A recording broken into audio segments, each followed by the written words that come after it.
Welcome to the point. ఇప్పటి వరకు మనం ఫోన్ బిల్, వైఫై బిల్, ఇతరత్ర బిల్స్ అన్ని కూడా ప్రీపెయిడ్ చేస్తున్నాం. ఇకపైన ఎలక్ట్రిసిటీ విషయంలో కూడా ప్రీపెయిడ్ విధానం రాబోతోంది. విద్యుత్ వినియోగదారులందరినీ ప్రీపెయిడ్ మీటర్ల నెట్వర్క్లోకి తీసుకురావాలని కేంద్ర విద్యుత్ మంత్రిత్వ శాఖ నిర్ణయించింది. రీవ్యాంప్డ్ డిస్ట్రిబ్యూషన్ సెక్టార్ స్కీమ్ కింద దేశవ్యాప్తంగా 19.79 కోట్ల కలెక్షన్లు, అలాగే 52.19 లక్షల దాకా పంపిణీ చేసిన ట్రాన్స్ఫార్మర్లు, 1.88 లక్షల ఫీడర్లకు ప్రీపెయిడ్ అలాగే స్మార్ట్ మీటర్లు బిగించాలని అనుకుంటోంది. ఈ నేపథ్యంలో మీటర్ల బిగింపు అమలు ప్రక్రియపైన స్టాండర్డ్ ఆపరేటింగ్ ప్రొసీజర్ను కూడా జారీ చేసింది. ప్రీపెయిడ్ మీటర్లు బిగించుకునేవారు ఒక నెలలో ఎంత మేర కరెంట్ను వాడుతున్నారో అంతవరకు కూడా అడ్వాన్స్డ్గా డిస్కంలకు చెల్లించి రీఛార్జ్ చేసుకోవాలి. లైక్ ఫోన్ రీఛార్జ్ చేసినట్టుగా. రీఛార్జ్ మొత్తం అయిపోగానే వినియోగదారు మొబైల్కు 3 సార్లు SMS రూపంలో సమాచారం అనేది పంపించాలి.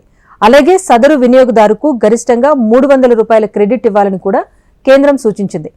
ఫర్ ఎగ్జాంపుల్ 1000 రూపాయలు రీఛార్జ్ చేసుకుంటే కనుక అదనంగా 300 రూపాయల కరెంట్ను వాడుకునే వెసులుబాటు అందుబాటులో ఉంటుంది.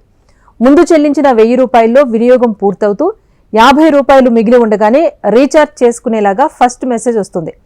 రీఛార్జ్ మొత్తం అయిపోయాక రెండోసారి క్రెడిట్గా ఇచ్చిన 200 రూపాయల కరెంట్ను కూడా వాడుకున్న తర్వాత మూడోసారి కూడా మెసేజ్ ఇచ్చి అప్పుడు విద్యుత్ సరఫరాను డిస్కనెక్ట్ చేస్తారు. ఇది కేంద్రం నుంచి నేరుగా వచ్చిన నిబంధన. ఇక వినియోగదారుడు మళ్లీ రీఛార్జ్ చేసుకున్న 15 నిమిషాల్లోపు విద్యుత్ సరఫరాను పునరుద్ధరించాలని స్పష్టం చేసింది. సో కేంద్రం తీసుకొస్తున్న ఈ విధానంతో డిస్కమ్స్ అయితే హ్యాపీగా ఫీల్ అవుతున్నాయి. ప్రీపెయిడ్ మీటర్లు బిగించాక మొబైల్లో సంబంధిత యాప్ అయితే డౌన్లోడ్ చేసుకోవాలి. వినియోగదారుడు ఈ యాప్ ఆధారంగా విద్యుత్ వినియోగాన్ని నియంత్రించుకోవచ్చని కూడా పేర్కొంది. ఇక దీని ద్వారా ఇంట్లో లేనప్పుడు కూడా మీటర్ను ఆఫ్ చేసే వెసులుబాటును కూడా తీసుకురాబోతోంది.